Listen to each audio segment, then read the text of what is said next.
Actress. रंगमंच का पर्दा गिर गया। तारा देवी ने शकुंतला का पाठ खेलकर दर्शकों को मुग्ध कर दिया था। जिस वक्त वह शकुंतला के रूप में राजा दुष्यंत के सम्मुख खड़ी ग्लानि, वेदना और तिरस्कार से उत्तेजित भावों को आग्नेय शब्दों में प्रकट कर रही थी, दर्शक वृंद शिष्टता के नियमों की उपेक्षा करके मंच की ओर उन्मत्तों की भांति दौड़ पड़े थे और तारा देवी का यशोगान करने लगे थे। कितने ही तो स्टेज पर चढ़ गए और तारा देवी के चरणों पर गिर पड़े। सारा स्टेज फूलों से पट गया, आभूषणों की वर्षा होने लगी। यदि उसी क्षण मेनका का विमान नीचे आकर उसे उड़ा न ले जाता, तो कदाचित उस धक्कम धक्के में 10-5 आदमियों की जान पर बन जाती। मैनेजर ने तुरंत आकर दर्शकों को गुण ग्राहकता का धन्यवाद दिया और वादा भी किया कि दूसरे दिन फिर वही तमाशा होगा। तब लोगों का मोहान्माद शांत हुआ, मगर एक युवक उस वक्त भी मंच पर खड़ा रहा। लंबे कद का था, तेजस्वी मुद्रा, कुंदन का सा देवताओं का सा स्वरूप, गठी हुई देह, मुख से एक ज्योति सी प्रस्फुटित हो रही थी। कोई राजकुमार मालूम होता था। जब सारे दर्शकगण बाहर निकल गए, उसने मैनेजर से पूछा, क्या तारा देवी से एक क्षण के लिए मिल सकता हूं? मैनेजर ने उपेक्षा के भाव से कहा, हमारे यहां ऐसा नियम नहीं है। युवक ने फिर पूछा, क्या आप मेरा कोई पत्र उसके पास भेज सकते हैं? मैनेजर ने उसी उपेक्षा के भाव से कहा, जी नहीं, क्षमा कीजिएगा, ये हमारे नियमों के विरुद्ध है। युवक ने और कुछ न कहा, निराश होकर स्टेज के नीचे उतर पड़ा और बाहर जाना ही चाहता था कि मैनेजर ने पूछा, जरा ठहर जाइए, आपका कार्ड? युवक ने जेब से कागज का एक टुकड़ा निकलकर कुछ लिखा और दे दिया। मैनेजर ने पुर्जे को उड़ती हुई निगाह से देखा, कुंवर निर्मलकांत चौधरी, OBE। मैनेजर की कठोर मुद्रा कोमल हो गई। कुंवर निर्मलकांत, शहर के सबसे बड़े रईस और ताल्लुकेदार, साहित्य के उज्ज्वल रत्न, संगीत के सिद्धहस्त आचार्य, उच्च कोटि के विद्वान, 8-10 लाख सालाना के नफेदार, जिनके दान से देश की कितनी ही संस्थाएं चलती थीं, इस समय एक क्षुद्र प्रार्थी के रूप में खड़े थे। मैनेजर अपने उपेक्षा भाव पर लज्जित हो गया। विनम्र शब्दों में बोला, क्षमा कीजिएगा, मुझसे बड़ा अपराध हुआ। मैं अभी तारा देवी के पास हुजूर का कार्ड लिए जाता हूँ। कुंवर साहब ने उससे रुकने का इशारा करके कहा, नहीं, अब रहने ही दीजिए, मैं कल 5 बजे आऊंगा। इस वक्त तारा देवी को कष्ट होगा, यह उनके विश्राम का समय है। मैनेजर बोला, मुझे विश्वास है कि वो आपकी खातिर इतना कष्ट सहर्ष सह लेंगी, मैं 1 मिनट में आता हूँ। किंतु कुंवर साहब अपना परिचय देने के बाद अपनी आतुरता पर संयम का पर्दा डालने के लिए विवश थे। मैनेजर को सज्जनता का धन्यवाद दिया और कल आने का वादा करके चले गए। तारा एक साफ सुथरे और सजे हुए कमरे में मेज के सामने किसी विचार में मग्न बैठी थी। रात का वो दृश्य उसकी आंखों के सामने नाच रहा था। ऐसे दिन जीवन में क्या बार बार आते हैं? कितने मनुष्य उसके दर्शनों के लिए विकल हो रहे हैं, बस एक दूसरे पर फट पड़ते थे। कितनों को उसने पैरों से ठुकरा दिया था, हाँ, ठुकरा दिया था, मगर उस समूह में केवल एक दिव्यमूर्ति अविचलित रूप से खड़ी थी। उसकी आंखों में कितना गंभीर अनुराग था, कितना दृढ़ संकल्प। ऐसा जान पड़ता था मानो दोनों नेत्र उसके हृदय में चुभे जा रहे हों। आज फिर उस पुरुष के दर्शन होंगे या नहीं, कौन जानता है। लेकिन यदि आज उनके दर्शन हुए तो तारा उनसे एक बार बातचीत किए बिना न जाने देगी। ये सोचते हुए उसने आईने की ओर देखा। कमल का फूल सा खिला था। कौन कह सकता था कि वह नव विकसित पुष्प 33 बसंतों की बहार देख चुका है। वह कांति, वो कोमलता, वो चपलता, वह माधुर्य किसी नवयौवना को लज्जित कर सकता था। तारा एक बार फिर हृदय में प्रेम दीपक जला बैठी। आज से 20 साल पहले एक बार उसको प्रेम का कटु अनुभव हुआ था। तब से वो एक प्रकार का वैधव्य जीवन व्यतीत करती रही। कितने प्रेमियों ने अपना हृदय उसको भेंट करना चाहा था, पर उसने किसी की ओर आंख उठाकर भी न देखा था। उसे उनके प्रेम में कपट की गंध आती थी, मगर आज उसका संयम उसके हाथ से निकल गया। एक बार फिर आज उसे हृदय में उसी मधुर वेदना का अनुभव हुआ जो 20 साल पहले हुआ था। एक पुरुष का सौम्य स्वरूप उसकी आंखें में बस गया, हृदय पट पर खींच गया। उसे वो किसी तरह भूल न सकती थी। उसी पुरुष को उसने मोटर पर जाते देखा होता तो कदाचित उधर ध्यान भी न करती, पर उसे अपने सम्मुख प्रेम का उपहार हाथ में लिए देखकर वो स्थिर न रह सकी। सहसा दाई ने आकर कहा, बाय जी, रात की सब चीजें रखी हुई हैं, कहिए तो लाऊं? तारा ने कहा, नहीं, मेरे पास चीजें लाने की जरूरत नहीं, मगर ठहरो, क्या क्या चीजें हैं? दाई ने कहा, एक ढेर का ढेर तो लगा है बाई जी, कहाँ तक गिनाऊं। अशर्फियां हैं, ब्रूचेस, बाल के पिन, बटन, लॉकेट, अंगूठियां सभी तो हैं। एक छोटे से डिब्बे में एक सुंदर हार है। मैंने आज तक वैसा हार नहीं देखा। सब संदूक में रख दिया है। तारा बोली, अच्छा, वो संदूक मेरे पास ला। दाई ने संदूक लाकर मेज रख दिया। उधर एक लड़के ने एक पत्र लाकर तारा को दिया। तारा ने पत्र को उत्सुक नेत्रों से देखा। कुंवर निर्मलकांत, OBE। लड़के से पूछा, ये पत्र किसने दिया? वो तो नहीं, जो रेशमी साफा बांधे हुए थे?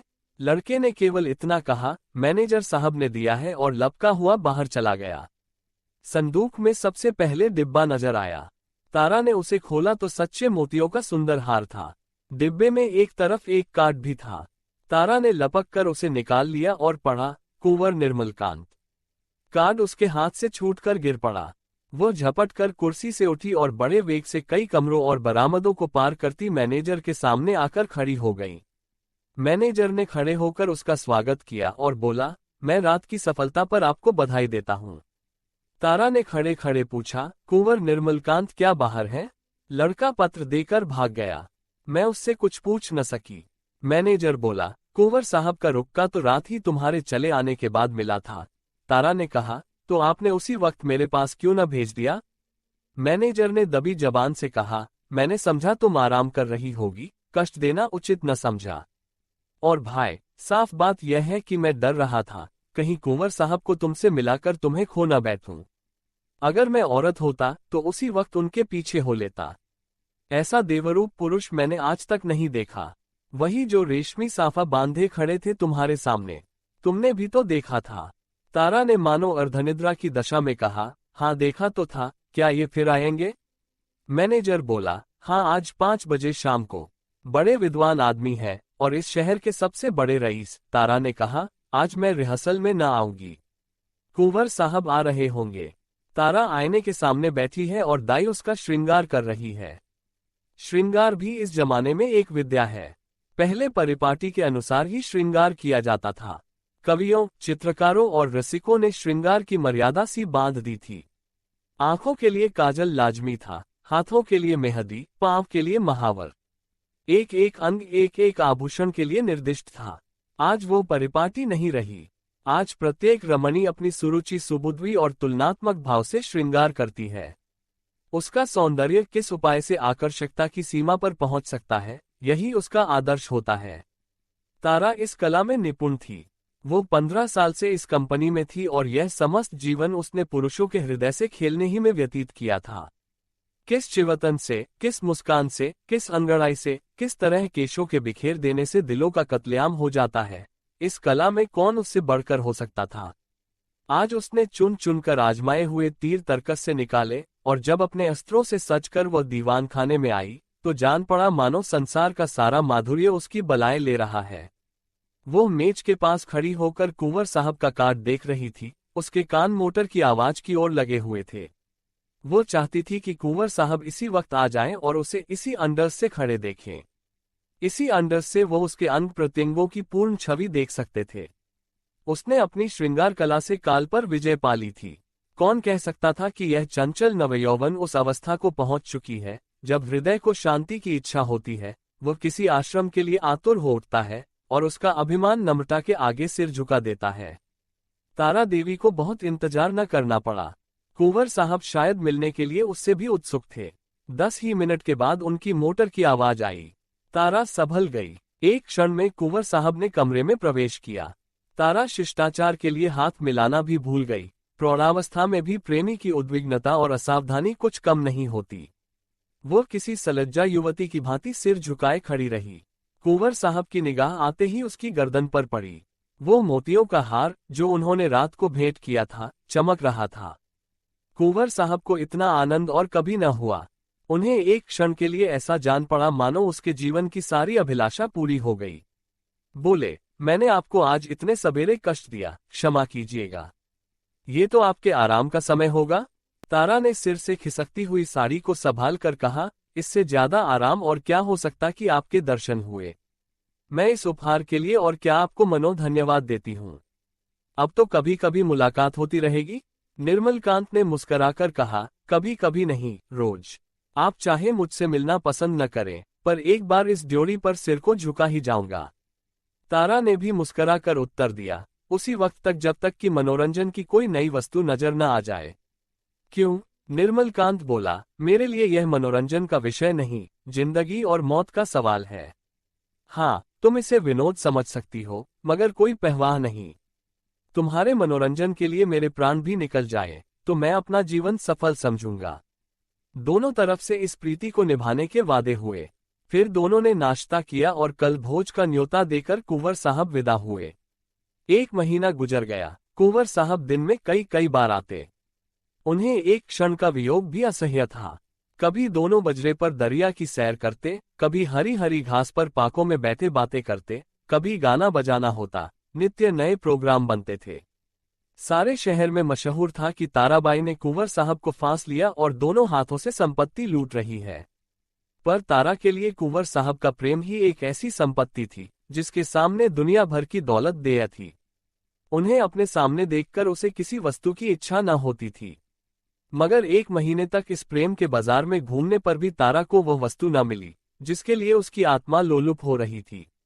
वो कुंवर साहब से प्रेम की, अपार और अतुल प्रेम की, सच्चे और निष्कपट प्रेम की बातें रोज सुनती थी, पर उसमें विवाह का शब्द ना आने पाता था, मानो प्यासे को बाजार में पानी छोड़कर और सब कुछ मिलता हो। ऐसे प्यासे को पानी के सिवा और किस चीज से तृप्ति हो सकती है? प्यास बुझाने के बाद संभव है और चीजों की तरफ उसकी रुचि हो, पर प्यासे के लिए तो पानी सबसे मूल्यवान पदार्थ है। वो जानती थी कि कुंवर साहब उसके इशारे पर प्राण तक दे देंगे, लेकिन विवाह की बात क्यों उनकी जबान से नहीं मिलती? क्या इस विषय का कोई पत्र लिखकर अपना आशय कह देना संभव था? फिर क्या वो उसको केवल विनोद की वस्तु बनाकर रखना चाहते हैं? यह अपमान उससे न सहा जाएगा। कुंवर के एक इशारे पर वह आग में कूद सकती थी, पर यह अपमान उसके लिए असह्य था। किसी शौकीन रईस के साथ वह इससे कुछ दिन पहले शायद 1-2 महीने रह जाती और उसे नोच खसोट कर अपनी राह लेती। किंतु प्रेम का बदला प्रेम है। कुंवर साहब के साथ वह यह निर्लज जीवन न व्यतीत कर सकती थी। उधर कुंवर साहब के भाई बंद भी गाफिल न थे। वे किसी भांति उन्हें ताराबाई के पंजे से छुड़ाना चाहते थे। कहीं कुंवर साहब का विवाह ठीक कर देना ही एक ऐसा उपाय था जिससे सफल होने की आशा थी, और यही उन लोगों ने किया। उन्हें ये भय तो न था कि कुंवर साहब इस एक्ट्रेस से विवाह करेंगे। हाँ, ये भय अवश्य था कि कहीं रियासत का कोई हिस्सा उसके नाम कर दे या उसके आने वाले बच्चों को रियासत का मालिक बना दे। कुंवर साहब पर चारों ओर से दबाव पड़ने लगे। यहाँ तक कि यूरोपियन अधिकारियों ने भी उन्हें विवाह कर लेने की सलाह दी। उस दिन संध्या समय कुंवर साहब ने ताराबाई के पास जाकर कहा, तारा, देखो, तुमसे एक बात कहता हूँ, इनकार न करना। तारा का हृदय उछलने लगा। बोली, कहिए, क्या बात है? ऐसी कौन वस्तु है जिसे आपकी भेंट करके मैं अपने को धन्य समझूं? बात मुंह से निकलने की देर थी। तारा ने स्वीकार कर लिया और हर्षोन्माद की दशा में रोती हुई कुंवर साहब के पैरों पर गिर पड़ी। एक क्षण के बाद तारा ने कहा, मैं तो निराश हो चली थी। आपने बड़ी लंबी परीक्षा ली। कुंवर साहब ने जबान दांतों तले दबाई, मानो कोई अनुचित बात सुन ली हो, और कहा, ये बात नहीं है तारा। अगर मुझे विश्वास होता कि तुम मेरी याचना स्वीकार कर लोगी, तो कदाचित पहले ही दिन मैंने भिक्षा के लिए हाथ फैलाया होता, पर मैं अपने को तुम्हारे योग्य नहीं पाता था। तुम सद्गुणों की खान हो, और मैं जो कुछ हूं वो तुम जानती ही हो। मैंने निश्चय कर लिया था कि उम्र भर तुम्हारी उपासना करता रहूंगा। शायद कभी प्रसन्न होकर तुम मुझे बिना मांगे ही वरदान दे दो। बस यही मेरी अभिलाषा थी। मुझमें अगर कोई गुण है तो यही कि मैं तुमसे प्रेम करता हूं। जब तुम साहित्य या संगीत या धर्म पर अपने विचार प्रकट करने लगती हो तो मैं दंग रह जाता हूं और अपनी क्षुद्रता पर लज्जित हो जाता हूं। तुम मेरे लिए सांसारिक नहीं, स्वर्गीय हो। मुझे आश्चर्य यही है कि इस समय मैं मारे खुशी के पागल क्यों नहीं हो जाता। कुंवर साहब देर तक अपने दिल की बातें कहते रहे। उनकी वाणी कभी इतनी प्रगल्भ न हुई थी। तारा सिर झुकाए सुनती थी, पर आनंद की जगह उसके मुख पर एक प्रकार का क्षोभ लज्जा से मिला हुआ अंकित हो रहा था।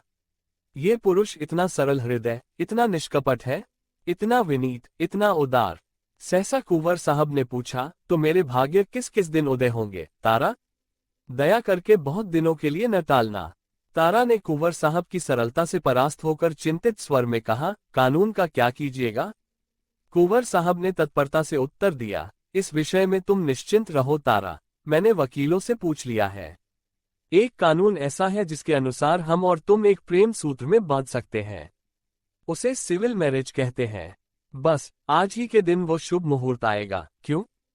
तारा सिर झुकाए रही, बोल न सकी। मैं प्रातः काल आ जाऊंगा, तैयार रहना। तारा सिर झुकाए रही, मुंह से एक शब्द न निकला। कुंवर साहब चले गए, पर तारा वहीं मूर्ति की भांति बैठी रही। पुरुषों के हृदय से क्रीड़ा करने वाली चतुर नारी क्यों इतनी विमूढ़ हो गई है? विवाह का एक दिन और बाकी है। तारा को चारों ओर से बधाइयां मिल रही हैं।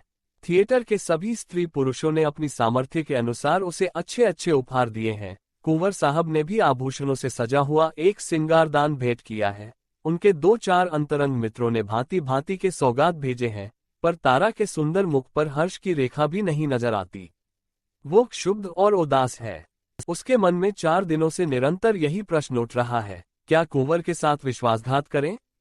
जिस प्रेम के देवता ने उसके लिए अपने कुल मर्यादा को तिलांजलि दे दी, अपने बंधुजनों से नाता तोड़ा, जिसका हृदय हिमकण के समान निष्कलंक है, पर्वत के समान विशाल, उसी से कपट करे? नहीं, वो इतनी नीचता नहीं कर सकती। अपने जीवन में उसने कितने ही युवकों से प्रेम का अभिनय किया था, कितने ही प्रेम के मतवालों को वह सब्ज बाग दिखा चुकी थी, पर कभी उसके मन में ऐसी दुविधा न हुई थी, कभी उसके हृदय ने उसका तिरस्कार न किया था। क्या इसका कारण इसके सिवा कुछ और था कि ऐसा अनुराग उसे और कहीं न मिला था? क्या वो कुंवर साहब का जीवन सुखी बना सकती है? हाँ, अवश्य। इस विषय में उसे लेशमात्र भी संदेह नहीं था। भक्ति के लिए ऐसी कौन सी वस्तु है जो असाध्य हो, पर क्या वो प्रकृति को धोखा दे सकती है? ढलते हुए सूर्य में मध्याह्न का सा प्रकाश हो सकता है? असंभव। वो स्फूर्ति, वो चपलता, वो विनोद, वो सरल छवि, वो तल्लीनता, वो त्याग, वो आत्मविश्वास वो कहाँ से लाएगी, जिसके सम्मिश्रण को यौवन कहते हैं? नहीं, वो कितना ही चाहे, पर कुंवर साहब के जीवन को सुखी नहीं बना सकती। बूढ़ा बैल कभी जवान बछड़ों के साथ नहीं चल सकता। उसने यह नौबत ही क्यों आने दी? उसने क्यों कृत्रिम साधनों से, बनावटी सिंगार से कुंवर को धोखे में डाला? अब इतना सब कुछ हो जाने पर वह किस मुंह से कहेगी कि मैं रंगी हुई गुड़िया हूं? जवानी मुझसे कब की विदा हो चुकी, अब केवल उसका पद चिन्ह रह गया है। रात के 12 बज गए थे। तारा मेज के सामने इन्हीं चिंताओं में मग्न बैठी हुई थी। मेज पर उपहारों के ढेर लगे हुए थे, पर वह किसी चीज की ओर आंख उठाकर भी न देखती थी। अभी 4 दिन पहले वो इन्हीं चीजों पर प्राण देती थी। उसे हमेशा ऐसी चीजों की तलाश रहती थी जो काल के चिन्हों को मिटा सके, पर अब उन्हीं चीजों से उसे घृणा हो रही है। प्रेम सत्य है, और सत्य और मिथ्या दोनों एक साथ नहीं रह सकते। तारा ने सोचा, क्यों न यहां से कहीं भाग जाए, किसी ऐसी जगह चली जाए जहां कोई उसे जानता भी न हो। कुछ दिनों के बाद जब कुंवर का विवाह हो जाए, तो वह फिर आकर उनसे मिले और यह सारा वृत्तांत उनसे कह सुनाए। इस समय कुंवर पर वज्रपात सा होगा, हाय न जाने उनकी दशा होगी, पर उसके लिए इसके सिवा और कोई मार्ग नहीं है। अब उनके दिन रो रो कर कटेंगे, लेकिन उसे कितना ही दुख क्यों न हो, वो अपने प्रियतम के साथ छल नहीं कर सकती। उसके लिए इस स्वर्गीय प्रेम की स्मृति, इसकी वेदना ही बहुत है। इससे अधिक उसका अधिकार नहीं। दाई ने आकर कहा, बाय जी, चलिए कुछ थोड़ा सा भोजन कर लीजिए, अब तो 12 बज गए। तारा ने कहा, नहीं, जरा भी भूख नहीं, तुम जाकर खा लो। दाई ने कहा, देखिए, मुझे भूल न जाइएगा, मैं भी आपके साथ चलूंगी। तारा ने कहा, अच्छे अच्छे कपड़े बनवा रखे हैं ना? दाई ने कहा, अरे बाई जी, मुझे अच्छे कपड़े लेकर क्या करना है, आप अपना कोई उतारा दे दीजिएगा। दाई चली गई। तारा ने घड़ी की ओर देखा। सचमुच 12 बज गए थे। केवल 6 घंटे और हैं।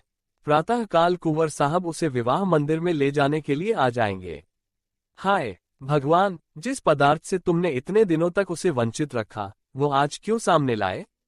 ये भी तुम्हारी क्रीड़ा है। तारा ने एक सफेद साड़ी पहन ली, सारे आभूषण उतार कर रख दिए। गर्म पानी मौजूद था। साबुन और पानी से मुंह धोया और आईने के सम्मुख जाकर खड़ी हो गई। कहाँ थी वो छवि, वो ज्योति जो आंखों को लुभा लेती थी? रूप वही था, पर कांति कहाँ? अब भी वह यौवन का स्वांग भर सकती है? तारा को अब वहां एक क्षण भी और रहना कठिन हो गया। मेज पर फैले हुए आभूषण और विलास की सामग्रियां मानो उसे काटने लगीं।